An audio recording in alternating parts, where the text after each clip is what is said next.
Paz do Senhor, irmãos.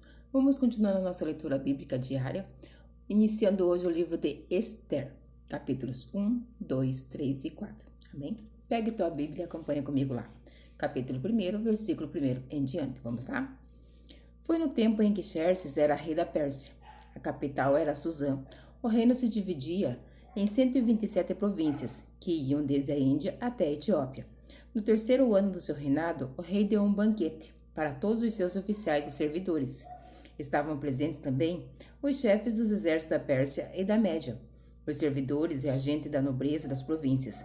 Durante 6 meses, Xerxes exibiu a todos as riquezas do seu reino, e o luxo e o esplendor da sua corte. Depois dos 6 meses, o rei ofereceu nos jardins do palácio um banquete para todos os moradores de Suzã, tanto os ricos como os pobres. A festa durou uma semana. O pátio estava todo enfeitado com cortinas de algodão brancas e azuis, amarradas com cordões de fino linho vermelho que estavam presos por argolas de prata e colunas de mármores. O piso era feito de ladrilhos azuis, de mármore branco, de madrepérolas e de pedras preciosas. Nesse pátio havia sofás de ouro e de prata. Os convidados tomavam as bebidas em copos de ouro, todos eles diferentes uns dos outros.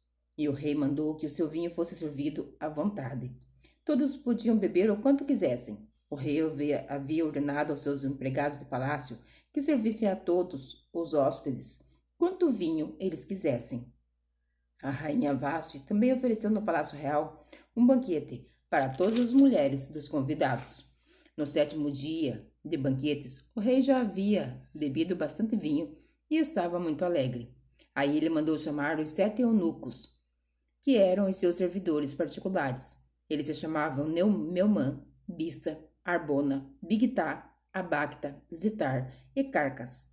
O rei ordenou que eles fossem buscar a rainha Vasti e que ela viesse com a coroa de rainha na cabeça. Ela era muito bonita e o rei queria que os nobres e os outros convidados admirassem a sua beleza. Mas a rainha não atendeu à ordem do rei e por isso ele ficou furioso.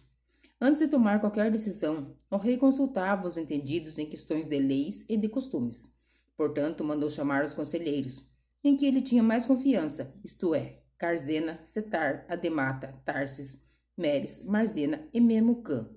Estes eram os 7 ministros da Pérsia e da Média, que ocupavam as mais altas posições no reino e serviam como conselheiros íntimos do rei. Ele perguntou: o rei Xerxes, mandei por meio dos meus servidores uma ordem à rainha Vasti, mas ela não obedeceu. De acordo com a lei, o que deve ser feito? Aí Memucã disse ao rei e aos seus ministros: o que a rainha fez é uma ofensa não somente contra o Senhor e os seus ministros, mas também contra os homens de todas as províncias do reino. Pois quando em todo o reino as mulheres souberem do que a rainha fez, elas irão desprezar os seus maridos e vão dizer: o rei Xerxes mandou buscar a rainha Vasti e ela não foi. Hoje mesmo, continuou Memucã, as mulheres das altas autoridades da Pérsia e da Média vão saber do que a rainha Vasti fez e vão contar aos seus maridos. E por toda parte, as mulheres não respeitarão os seus maridos, e os maridos ficarão zangados com as suas mulheres. Portanto, se for da sua vontade, ó rei, assine um decreto proibindo a rainha Vasti de aparecer na presença do Senhor, e manda escrever isto nos livros das leis da Pérsia e da Média, para que nunca possa ser anulado. Depois, arranje uma mulher que seja melhor do que Vasti para ser a rainha no lugar dela. Quando a ordem do rei for anunciada por todo este enorme reino, então todas as mulheres tratarão com respeito os seus maridos, sejam ricos ou pobres.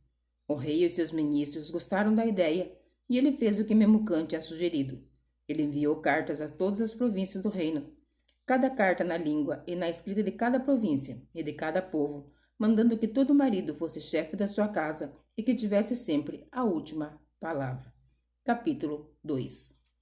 Mais tarde, a raiva do rei já havia passado, mas mesmo assim, ele continuava a pensar no que Vasti havia feito e no decreto que ele havia assinado contra ela. Aí, alguns dos seus servidores mais íntimos lhe disseram: ó rei, mande buscar as mais lindas virgens do reino. Escolha funcionários em todas as províncias e ordene que tragam as moças mais bonitas para o seu harém, aqui em Suzã, a sua capital. Egai, o eunuco, responsável pelo harém real, tomará conta delas e fará com que recebam um tratamento de beleza. E então, ó rei, que a moça que mais lhe agradar seja a rainha no lugar de Vasti. O rei gostou da ideia e fez o que lhe sugeriram.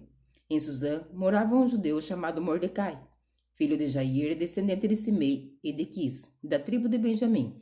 Quando o rei Nabucodonosor da Babilônia levou de Jerusalém como prisioneiro o rei Joaquim de Judá, Mordecai estava entre os prisioneiros que foram levados com Joaquim. Mordecai levou consigo a sua prima Hadassa, isto é, Esther, uma moça bonita e formosa. Os pais delas tinham morrido e Mordecai havia adotado a menina e a tinha criado como se ela fosse sua filha. Quando o rei mandou anunciar a ordem, muitas moças foram levadas para Suzã, a capital, e entregues aos cuidados de Hegai, o chefe do harém do palácio. Uma dessas moças era Esther. Hegai gostou dela e ela conquistou a simpatia dele. Imediatamente ele começou a providenciar para ela o tratamento de beleza e a comida especial. Arranjou 7 das melhores empregadas do palácio para cuidarem dela e colocou Esther e as empregadas nos melhores quartos do harém. Esther fez conforme Mordecai tinha mandado e não disse nada a ninguém a respeito da sua raça e dos seus parentes. Todos os dias, Mordecai passeava em frente do pátio do harém para saber como Esther estava passando e o que ia acontecer com ela. O tratamento de beleza das moças durava 1 ano. Durante 6 meses eram usados perfumes de mirra e no resto do ano os outros perfumes e produtos de beleza. Terminado o tratamento, cada moça era levada ao rei Xerxes. Quando chegava a sua vez de ir do harém até o palácio, cada moça tinha o direito de levar tudo o que quisesse. À tarde, ela ia ao palácio e na manhã seguinte ia para outro harém e era entregue aos cuidados de Sasgás, o eunuco responsável pelas concubinas do rei. Ela não voltava a se encontrar com o rei, a não ser que ele gostasse dela e mandasse chamá-la pelo nome. Chegou a vez de Esther, filha de Abiail e prima de Mordecai, a moça que Mordecai tinha criado, a moça que conquistava a simpatia de todos os que conheciam. Quando chegou a sua vez de se encontrar com o rei, ela levou somente aquilo que Hegai, o eunuco responsável pelo harém, havia recomendado. Esther foi levada para o palácio para apresentar-se ao rei Xerxes, no mês de Tebete, o 10º mês do 7º ano do seu reinado. Ele gostou dela mais do que qualquer outra moça, e ela conquistou a simpatia e a admiração dele como nenhuma outra moça havia feito. Ele colocou a coroa na cabeça dela e a fez rainha no lugar de Vasti. Depois, lhe deu um grande banquete em honra de Esther e convidou todos os oficiais e servidores. Ele decretou que aquele dia fosse feriado no reino inteiro e distribuiu presentes que só um rei poderia oferecer. Durante o tempo em que as moças estavam sendo transferidas para outro harém, Mordecai tinha sido nomeado pelo rei para ocupar um cargo no governo. Seguindo o conselho de Mordecai, Esther ainda não tinha dito a ninguém que era judia. Ela continuava a obedecer a Mordecai, como tinha feito nos tempos de menina, quando ele estava criando. Naqueles dias, Mordecai estava fazendo seu serviço no palácio. Ficou sabendo que Bigtan e Teres, 2 eunucos que eram guardas no palácio, estavam zangados com o rei e planejavam matá-lo. Aí Mordecai contou isso à rainha Esther, e ela disse ao rei o que Mordecai havia descoberto. Houve uma investigação e descobriu-se que era verdade. Então os 2 eunucos foram enforcados, e o rei ordenou que fosse registrado um relatório sobre isso no livro em que se escrevia a história do reino. Capítulo 3. Depois disso, o rei Xerxes colocou um homem chamado Amã no cargo de primeiro-ministro. Amã era filho de Amedata e descendente de Agag. O rei ordenou que todos os funcionários do palácio se curvassem e se ajoelhassem diante de Amã em sinal de respeito. E todos os funcionários começaram a fazer isso, menos Mordecai. Ele não se curvava nem se ajoelhava. Aí os outros funcionários perguntavam a Mordecai por que ele não obedecia à ordem do rei.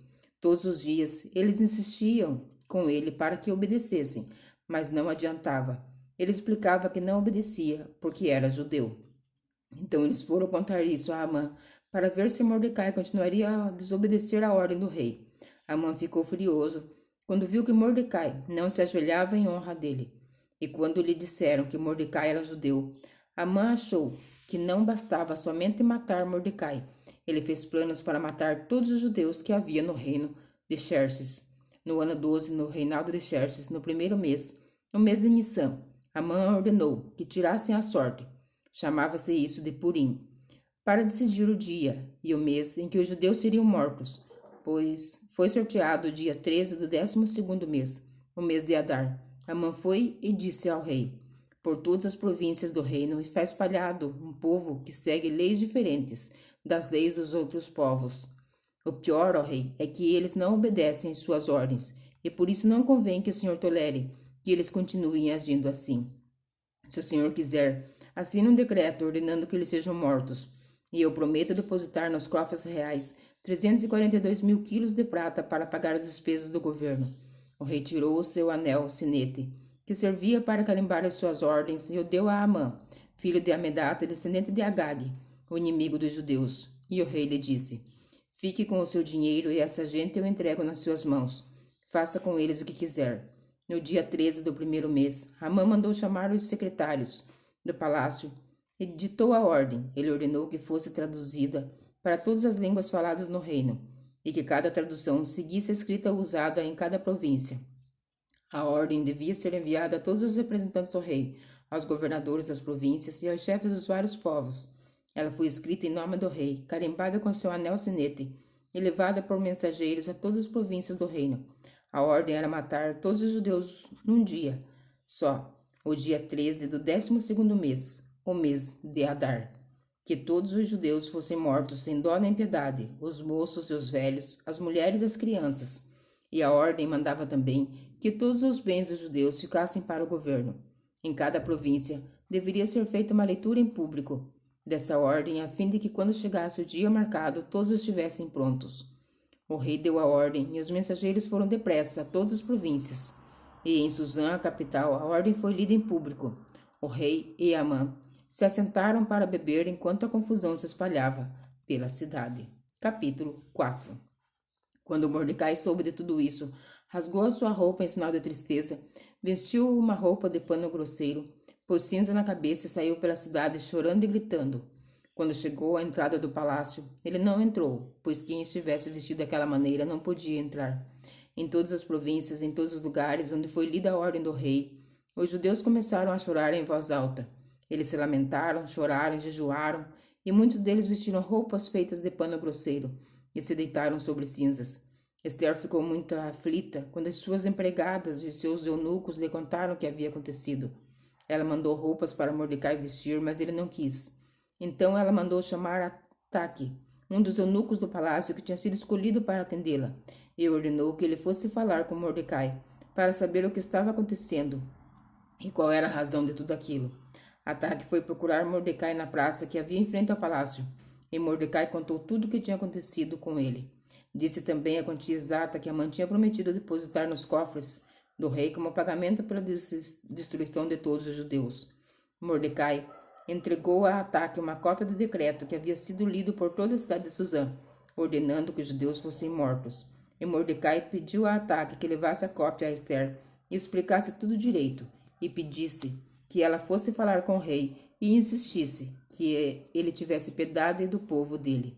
Ataque fez o que Mordecai tinha pedido, e Esther mandou Ataque entregar a seguinte resposta a Mordecai: É do conhecimento de todos, desde os servidores do palácio até os moradores de todas as províncias, que ninguém, seja homem ou mulher, pode entrar no pátio de dentro do palácio para falar com o rei, a não ser que tenha recebido ordem para isso. A lei é esta: quem entrar sem licença do rei será morto, a não ser que o rei entenda o seu cetro de ouro para essa pessoa. E já faz um mês que o rei não me manda chamar. Quando recebeu a mensagem de Esther, Mordecai mandou o seguinte recado para ela: Não pense que por morar no palácio, só você, entre os judeus, escapará da morte. Se você ficar calado numa situação como esta, do céu virá socorro e ajuda para os judeus, e eles serão salvos. Porém você morrerá e a família do seu pai desaparecerá. Mas quem sabe? Talvez você tenha sido feita rainha justamente para ajudar numa situação como esta. Esther enviou a Mordecai a seguinte resposta: Vai, reúna todos os judeus que estiverem em Suzã, e todos vocês jejuem e orem por mim durante 3 dias. Não comam nem bebam nada, nem de dia nem de noite. Eu e as minhas empregadas também jejuaremos. Depois irei falar com o rei, mesmo sendo contra a lei, e se eu estiver de morrer por causa disso, eu morrerei. Aí Mordecai foi e fez tudo o que Esther havia mandado. Amém. Que o Senhor Jesus continue abrindo a nossa mente para que possamos entender a sua palavra. Que Ele continue abençoando a minha vida e a tua vida, o meu lar e o teu lar. E que você fique na gloriosa paz do Senhor Jesus Cristo.